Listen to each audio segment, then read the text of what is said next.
கஷ்டப்பட்டு படிக்காதே என் குழந்தையை, இஷ்டப்பட்டு படி. ரொம்ப இஷ்டமா படி.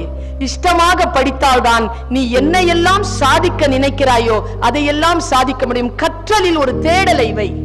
ஒரு சப்ஜெக்ட் சொல்லி தராங்களா, அந்த சப்ஜெக்ட்ல உன்னுடைய ஊன் உயிர் எல்லாவற்றையும் அதுல கலந்து அப்படி அப்படி பாரு. அதை பாரு. சில நேரங்கள்ல நம்மள படிக்க விடாம தடுக்கிற விஷயம் எதுன்னு நான் சொல்றேன். சரியா இருந்தா அக்னாலேஜ் பண்ணு. சத்தியமா சொல்றேன். டீச்சர்ஸ்க்காகவோ அந்த ஸ்கூலினுடைய ஹெட்டுக்காகவோ நான் இங்க பேச வரல. உனக்காகத்தான் பேச வந்திருக்கிறேன். உனக்காகத்தான் பேசிக் கொண்டிருக்கிறேன். உன் வாழ்க்கையினுடைய எழுச்சிக்காகத்தான் பேசிக் கொண்டிருக்கிறேன். ரொம்ப நுட்பமான ஒரு விஷயம். நான் language teacher. I am a language teacher. நான் வந்து ஃபர்ஸ்ட் ஸ்டாண்டர்ட்ல இருந்து 12th ஸ்டாண்டர்ட் வரைக்கும் Tamil medium. BA Tamil, MA Tamil, MPhil Tamil, B.Ed Tamil, PhD Tamil, எல்லாம் தமிழ். தமிழ்ல எனக்கு எது பேசினாலும் புரியும், எது படிச்சாலும் புரியும், எது எது எது பேசினாலும் புரியும். என்னை ஏதாவது திட்டினாலும் புரியும், பாராட்டினாலும் புரியும். புரியாம நான் நின்னதே கிடையாது. எனக்கு எல்லாமே புரியும். ஒரு 4 மாசம் 5 மாசத்துக்கு முன்னால நான் ஒண்ணு படிச்சேன், எனக்கு புரியல. உனக்கு புரியுதான் பாருங்க. எத்தனை பேருக்கு தமிழ் புரியாது? அவனை கொஞ்சம் வெளில அமைச்சிரு. கொஞ்ச நேரத்துக்கு தமிழ் புரியாதுன்னா கை தூக்குனா உனக்கு புரியுதுன்னு அர்த்தம். அது கூட புரியல பாரு உனக்கு. ஒண்ணும் இல்ல, வெரி சிம்பிள். எனக்கு நான் ரொம்ப ஷார்ப்பா இருப்பேன், பயங்கர ஷார்ப். நான் அந்த பாடத்தை படிக்கிறேன், எனக்கு புரியல. நீ நிமிர்ந்து உட்காரு, உனக்கு புரியுதான் பாரு. நிமிர்ந்து உட்கார்ந்துதான் புரியும். வாழ்க்கை முழுவதும் புரிஞ்சிருச்சா? வாழ்க்கை முழுவதும் முட்டாளாக இருப்பதை விட ஒரு முறை முட்டாள் என்று பெயர் வாங்குவது புத்திசாலித்தனம். எனக்கு புரியல பிள்ளைகள, ரொம்ப நாளும் புரியல. இப்போ இந்த மீட்டிங் ஆரம்பிக்கிறதுக்கு முன்னால லஞ்ச் டைம் இருந்ததா, பிரிட்டோ சார் வந்திருந்தாரு. உங்களெல்லாம் லஞ்சுக்கு இது பண்ணிட்டு வந்திருந்தார். அவர் ஸ்கூலுக்கு வர அப்போ வந்துகிட்டே இருக்கிற எனக்கு வந்து ஒரு டவுட், ரொம்ப நாளா ஒரு டவுட். நான் ஸ்பீக்கர் தானே? அந்த ஸ்பீக்கரை சொல்லல, I am a speaker. ஸ்பீக்கருக்கு இருக்கக்கூடிய அடிப்படை தகுதி என்னது? சில விஷயங்களை நாலேஜ் இருக்கணும். She must know something. She or he. இது என்னன்னு தெரியணுமா இல்லையா எனக்கு? What is this? எனக்கு தெரியல. 20 வருஷமா பேசுறேன், எனக்கு தெரியல. நான் நினைச்சு பார்த்தேன், சரவணன் சார் வேற புதிய தலைமுறையில இருந்து சொல்றாரு, பிரிட்டோ சார் இப்படி, பிரிட்டோ சார் அப்படி, சூப்பர்மேன், அவர் வந்து இந்த மாதிரி அந்த மாதிரி பல விஷயங்களை சொல்லி சொல்லி சொல்லி சொல்லி காதை நிரப்பி அனுப்பியிருந்தாங்க. எனக்கு ஒரு நிறைய பிள்ளைங்கள் படிக்கிறாங்க மேடம், 3000 பிள்ளைங்களுக்கு மேல படிக்கிறாங்க, அவங்கள நான் வந்து ரொம்ப இதுவா செலுத்திட்டு இருக்கிறேன் அப்படி இப்படின்னு எனக்கு போன்ல வேற சொன்னாரா. கொஞ்சம் மரியாதை வேற வந்துருச்சு அவர் மேல. அங்கிருந்து வெளில கிளம்பும் போது எனக்கு ஒரு டவுட் இருந்ததுல நிறைய காலமா, இந்த மைக்னா என்னன்னு தெரியலன்னு. ஒரு பாவம், இந்த அவர் வேற இவ்வளவு காலமா தமம் மாதிரி பிள்ளைங்களை வச்சு இப்படி பாடம் நடத்திக்கிட்டு அவருடைய வெற்றியை என்னுடைய வெற்றின்னு வாழ்ந்துட்டு இருக்கிறாரு. இன்னைக்காவது இது என்னன்னு தெரிஞ்சுக்கலாம், இவ்வளவு நாளா தெரிஞ்சுக்காம போயிட்டோம் அப்படின்னு பிரிட்டோ சார் கூட, sir Brito sir 1 minute. Yes professor அப்படின்னாரு அவரு. Yes professor. சார் ஒரு டவுட் சார். என்ன ப்ரொஃபசர்? நான் பேச வரும்போது எனக்கு முன்னால கருப்பா ஏதோ வைக்கிறாங்க சார். உடனே அவர்ல சேச்ச அப்படி எதுவும் நாங்க வைக்க மாட்டோம் அப்படின்னு சொன்ன. நான் சொன்னேன், இல்ல சார், அது இருந்தா தான் சார் நான் பேசவே முடியுது. அது அப்படி வச்சுட்டு இது கொண்டெல்லாம் வேற வைக்கிறாங்க சார் அதுக்கு முன்னால. எனக்கு என்னன்னு தெரியல சார். அவர் கொஞ்ச நேரம் இப்படி யோசிச்சுட்டு திடீர்னு அதிர்ச்சி ஆனாரு. நீங்க எதை பத்தி பேசுறீங்கன்னு. சார் எனக்கு முன்னால வச்சாதான் சார் என் பேச்சு அப்படியே எல்லார்கிட்டையும் போகுது. அது என்ன சார்? எதுக்குமே டென்ஷன் ஆனாத பிரிட்டோ சார் கொஞ்சம் டென்ஷன் ஆனாரு. ப்ரொஃபசர், உங்களுக்கு மைக் என்னன்னு தெரியாதா? தெரியாது சார். உண்மையா சொல்லுங்க, தெரியாதா? தெரியாது சார். ஐயோ, உன்னையோ ஒரு பேச்சாளர்னு நினைச்சு என் பிள்ளைங்க கிட்ட பேசுறதுக்காக உன்னை அங்கிருந்து வரவழைச்சிட்டேனே. மைக்ல என்னன்னு தெரியாது உனக்கு. முட்டாள் பெண்ணே, மைக் என்றால் என்ன அப்படின்னு ஒரு 3 நிமிஷம் கிளாஸ் எடுத்தாரு. இந்த நியூட்ரான் எலக்ட்ரான் எல்லாம் சொல்லி கொடுத்தாரு. நான் மைக்னா என்னன்னு தெரிஞ்சுக்கிட்டேன். இப்போ நான் படிச்ச அந்த வார்த்தை புரிதவர். வாழ்க்கை முழுவதும் முட்டாளாக இருப்பதை விட ஒரு முறை முட்டாள் என்று பெயர் வாங்குவது புத்திசாலித்தனம். இப்ப புரிதவர். வாழ்க்கை முழுவதும் மைக் என்றால் என்ன என்று தெரிந்து கொள்ளாமல் இருப்பதை விட ஒரு முறை முட்டாள் என்று பெயர் வாங்கிக் கொண்டு மைக் என்றால் என்ன என்று தெரிந்து கொள்வது புத்திசாலித்தனம். தெரிஞ்சு போச்சுங்க. எனக்கு ஒரே ஒரு திட்டுதான், முட்டாள் அப்படின்னு திட்டிட்டு சொல்லி தந்தார். அவ்வளவுதான். நாம பல நேரங்களில் எதுக்கு தெரியுமா கவலைப்படுறோம்? என்ன திட்டிடுவாங்களோ மிஸ், ஒரு டவுட், இது கூட புரியல உனக்கு அப்படின்னு சொல்லிடுவாங்களோ. நீ அப்படி சொன்ன இது கூட புரியல உனக்குன்னு சொன்னாங்கன்னா நீ என்ன சொல்லு? ஆமா புரியல, சொல்லி கொடு. என்னையா எதிர்த்து பேசுற? ஸ்டாஃப் ரூமுக்கு வா, வரேன், சொல்லி கொடு. உன் இன்டர்னல்ல கை வச்சிரும். உன்னை பிராக்டிகல் எழுத விட மாட்டேன், எழுத விடாத, சொல்லி கொடு. உன்னை எக்ஸாமினேஷன் எழுத விட மாட்டேன், எழுத விடாத, சொல்லி கொடு.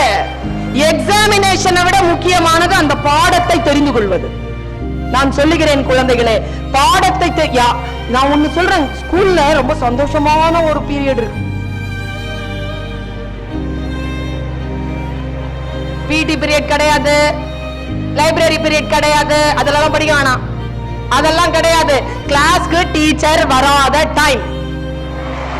ஏ அப்பா, இதுல நமக்கு ஒரு துரோகி இருப்பான், இல்ல இருப்பா கூட, போய் கூட்டிட்டு வருவான். பாத்திருக்கியா?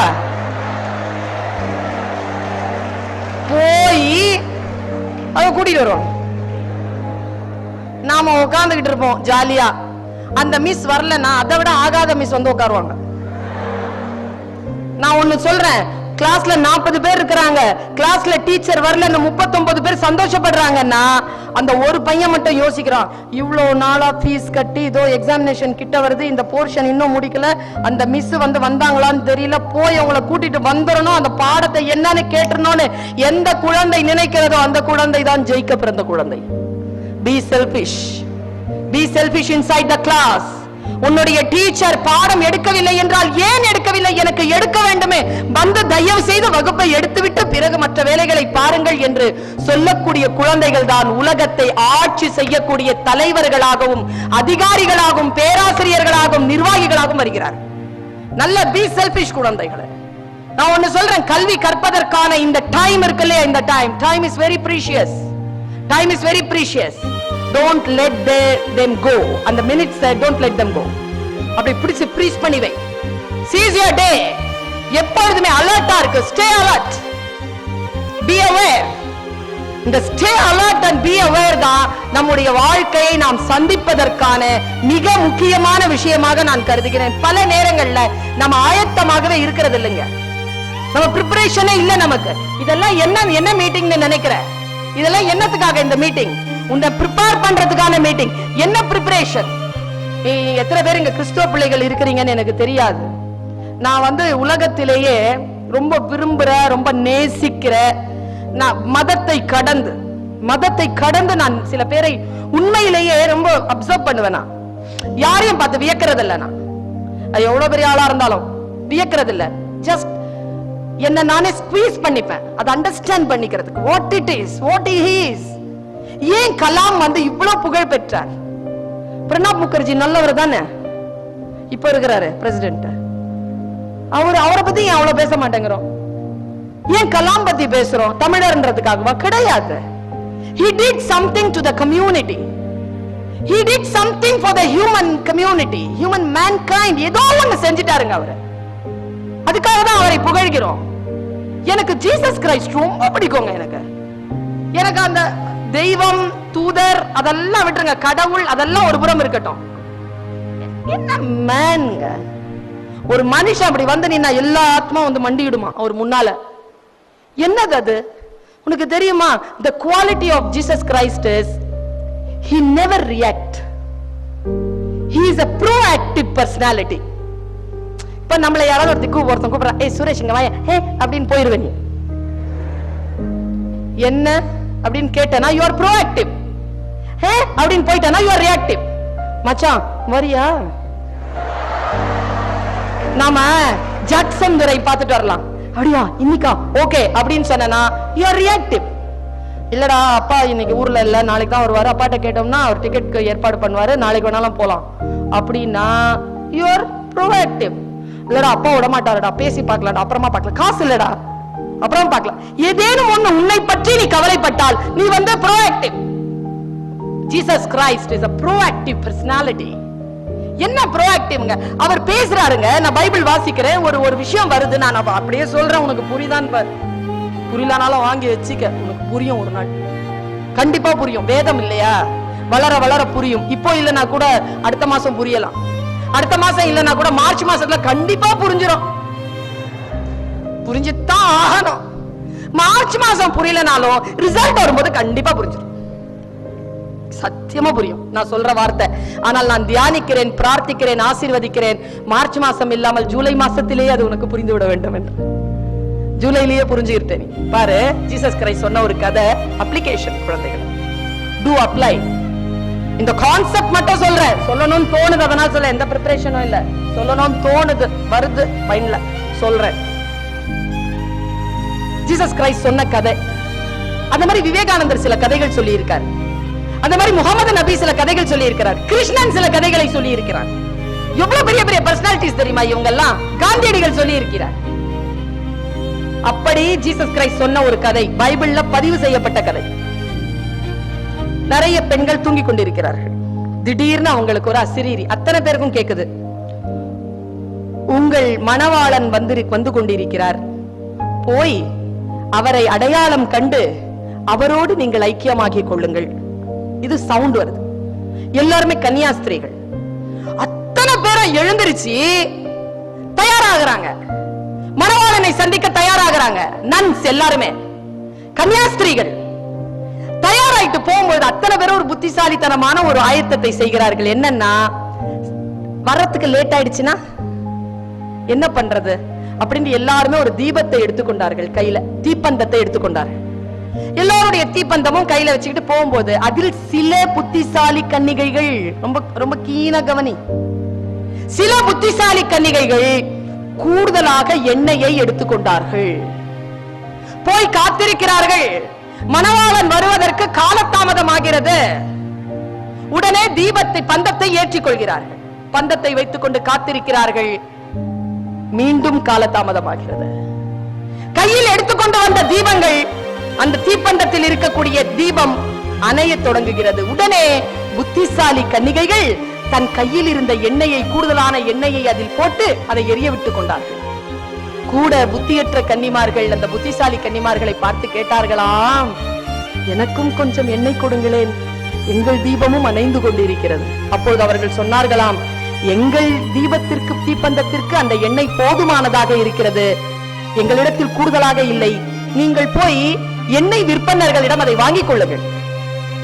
அப்படியா என்று சொல்லி எண்ணெய் விற்பனர்களை, அணைந்த தீபத்துடன் எண்ணெய் விற்பனர்களை தேடி ஓடுகிறார்கள் அந்த புத்தியற்ற கன்னிமார்கள்.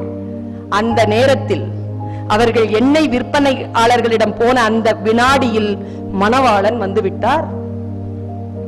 புத்திசாலி கன்னிகைகள் எரியப்பட்ட தீப்பந்தத்துடன் மணவாளனை அடையாளம் கண்டு அவரோடு சென்று கோயிலில் கடவடைத்துக் கொண்டார்கள். புத்தியற்ற கன்னிமார்கள் எண்ணெயை வாங்கிக் கொண்டு எரிகின்ற தீபத்தோடு ஓடி வந்து பார்க்கிறார்கள், மணவாளன் வந்து விட்டு போய்விட்டார். கன்னிகைகளை காணோம். என்ன செய்வது என்று தவித்தபடி கோயிலை நோக்கி ஓடுகிறார்கள். கோயில் கதவு மூடப்பட்டிருக்கிறது. கதவை தட்டுகிறார்கள். குழந்தைகளை, நாங்கள் உங்கள் மணவாட்டிகள் வந்திருக்கிறோம், கதவை திறங்கள், நாங்கள் காத்திருந்தோம் உங்கள் வருகைக்காக, கதவை திறங்கள். உள்ளிருந்து குரல் கேட்கிறது, நான் வந்த பொழுது நீங்கள் இல்லை, நீங்கள் யார் என்று எனக்கு தெரியாது, என் மணவாட்டிகளோடு நான் உள்ளே வந்து விட்டேன், நீங்கள் திரும்பலாம். அவ்வளவுதான், கதை முடிஞ்சது. இந்த கதைக்கு பெயர் என்ன தெரியுமா? ஆயத்தமாக இருங்கள். Be prepare yourself. Preparation. நம்மில் எத்தனை பேருக்கு preparation இருக்கு? பிரிப்பரேஷன் இல்லன்னு வச்சுக்கோங்க, கூடுதலான ஆயத்தம் இல்லன்னு வச்சுக்கோங்க, இன்னைக்கு உலகத்துல நீங்க ஜெயிக்கவே முடியாதுங்க. போன வருஷம் 500க்கு 540 பிள்ளைங்க வாங்குச்சு. என்னங்க பண்றது? What is the extra preparation? உன்னிடத்தில் என்ன எக்ஸ்ட்ரா இருக்கு? இன்னைக்கு அதை நோக்கி போகுது. ஆனா என்ன பிரச்சனைனா, அந்த 500 மார்க் அந்த 1200 மார்க் வாங்குறதுக்கே இங்க அவ்வளவு கஷ்டப்பட வேண்டியதா இருக்கு. இல்ல கூடுதலான ஆயத்தத்துக்காக நீங்க என்ன பண்ணுவீங்க? கூடுதலான ஆயத்தத்தோடு இருக்க வேண்டும் என்றால் இந்த கடமைகளை நீங்கள் ரொம்ப விரைவாக முடித்தாக வேண்டும். Be prepared. நான் ஒன்னு சொல்றேன், இந்த மார்ச் மாசம் ஏப்ரல் மாசம் வரைக்கும், வர்ற ஏப்ரல் மாசம் வரைக்கும் தயவு செஞ்சு உன் படிப்பு விஷயத்துல 2 பேரை மட்டும் நம்பாத. வாழ்க்கை நீ என்னவாக போகிறாய் என்கிற முடிவெடுக்கின்ற பொழுது 2 பேரை மட்டும் நம்பாத. அவங்க 2 பேரும் வேற யாரும் இல்ல, உன் இடது பக்கத்துலயும் உன் வலது பக்கத்துலயும் உட்கார்ந்துருக்காங்க. அவங்களை கேட்டு எந்த முடிவும் எடுத்துறாத, அதுங்களுக்கே ஒண்ணும் தெரியாது. பல நேரங்களில் உண்மையான விஷயத்தை சொல்லி தரவும் மாட்டானுங்க. உன்னை மட்டும் நீ நம்பு, உன் ஆசிரியரை நம்பு, உன் புத்தியை நம்பு, உன்னுடைய பிரிப்பரேஷனை நம்பு, உன்னுடைய நோட்ஸை நம்பு, உன்னுடைய காலை நேரம். காலை பாரு, 24 மணி நேரங்கள் உன் தலையணையில் இறைவன் வைக்கிறான். 24 hours. இன்னிலிருந்து கால்குலேட் பண்ண. ஜூலை 2 24 hours கடந்துருச்சு. ஜூலை 3 இருந்து எக்ஸாமினேஷன் இருக்கிற வரைக்குமான அவர்ஸை கால்குலேட் பண்ண.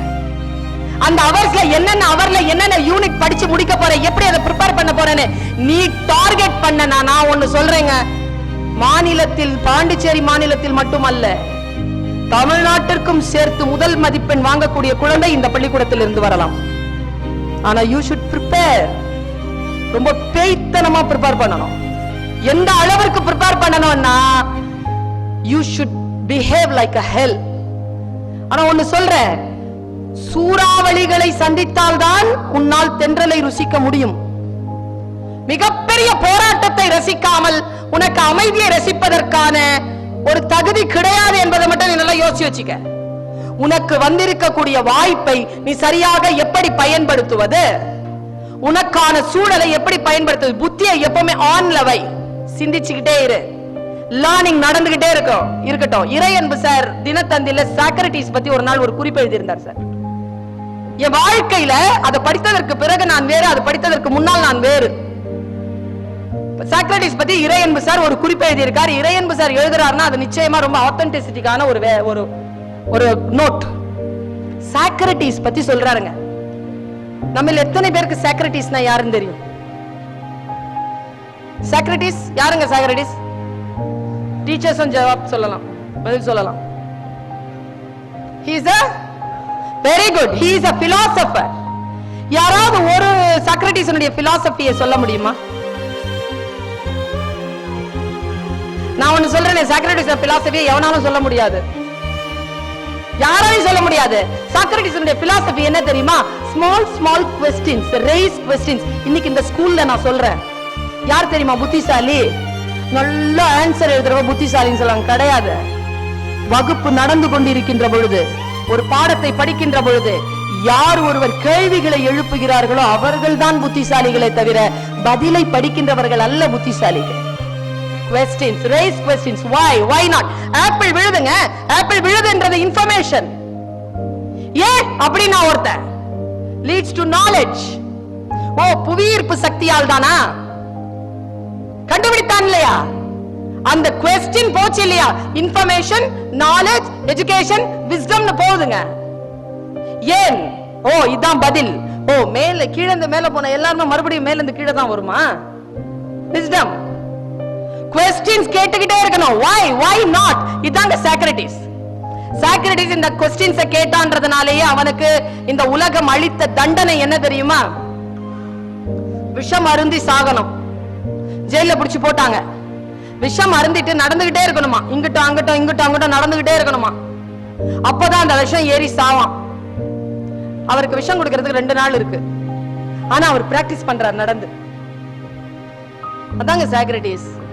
நடந்துகிட்டே இருக்கார். அப்போ இந்த மாதிரி சுவர், அந்த சுவருக்கு பின்னால ஒருத்தர் ஏதோ ஒரு மியூசிக் ஒண்ணு வாசிக்கிறான். அது இவருக்கு கேக்குது. இது இறையன்பு தந்த தகவல். சாக்ரட்டிஸ் சாவறதுக்கு 2 நாள் முன்னால அவன் கேக்குறான் ஒரு மியூசிக்க. அப்போ அப்படி சத்தம் போட்டு கேட்டானா, தோழனே நீ வாசிக்கின்ற பாட்டு எனக்கு தெரியும், ஆனா நீ ஏதோ ஒரு கருவியால் அதை வாசிக்கிறாய், அது என்ன கருவி அப்படின்னு கேட்கிறார். பின்னால் இருந்து அங்கிருந்து பதில் இருக்கு. யார் இது கேள்வி கேட்பது? நான் சாக்ரட்டிஸ் தோழனே. ஓ சாக்ரட்டிஸ், உன்னை பற்றி நான் அறிந்திருக்கிறேன். இந்த மவுத் ஆர்கனால் தான் இதை வாசித்துக் கொண்டிருக்கிறேன். இந்த கருவியின் பெயர் மவுத் ஆர்கன். உடனே சாக்ரட்டிஸ் சொன்னானாம், எவ்வளவு சந்தோஷமான ஒரு செய்தியை நீ தந்தாய். மவுத் ஆர்கன் வைத்துக் கொண்டு இந்த பாட்டை வாசிக்க முடியும் என்று நான் கற்றுக்கொண்டேனே.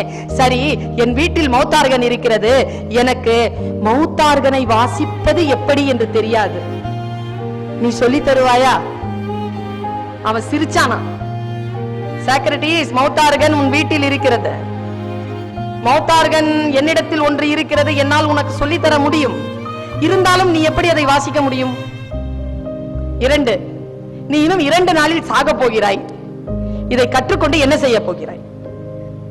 இன்றைக்கும் சாக்ரட்டிஸ் என்று சொன்னவுடன் நீங்கள் அறியாத சின்ன குழந்தைகள் கூட he is a philosopher னு சொன்னீங்களா, அவன் செத்து எத்தனையோ வருஷத்துக்கு பிறகு கூட சாக்ரட்டிஸ் தெரியுது நமக்கு.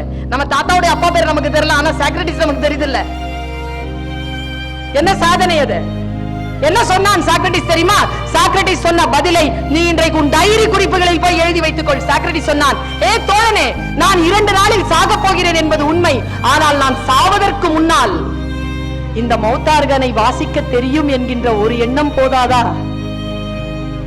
இதை வாசிக்க தெரியும் என்கின்ற எண்ணத்தோடு நான் சாவதுதான் எனக்கான நிம்மதி என்று சொன்னான். சாகும் பொழுதும் கூட எதையேனும் கற்றுக்கொள்ள வேண்டும் என்று நினைத்தவன் சாக்ரட்டிஸ். சாவில் கூட எதையேனும் நினைக்க வேண்டும் என்று நினைத்தானே, எதையும் கற்றுக்கொள்ள வேண்டும் என்று நினைத்தானே. வாழக்கூடிய குழந்தைகளாக இருக்கக்கூடிய நாம், நமக்கான வாய்ப்பு படிப்பு.